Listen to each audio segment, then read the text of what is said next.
Handball போட்டியில் தங்கம் வென்ற மாணவர்களுக்கு திருப்பூர் ரயில் நிலையத்தில் வைத்து உற்சாக வரவேற்பு அளிக்கப்பட்டது. திருப்பூரில் உள்ள பல்வேறு பகுதிகளைச் சேர்ந்த பள்ளி மாணவர்கள் ஜம்மு காஷ்மீரில் நடைபெற்ற ஹேண்ட்பால் போட்டியில் கலந்து கொண்டனர்.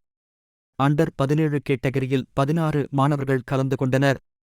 இதில் டெல்லி, ராஜஸ்தான், மகாராஷ்டிரா, கேரளா உட்பட பல்வேறு மாநிலங்களைச் சேர்ந்த மாணவர்கள் கலந்து கொண்ட நிலையில் திருப்பூரில் சேர்ந்த மாணவர்கள் முதல் இடம் பிடித்து தங்கம் வென்று சாதனை படைத்துள்ளனர்.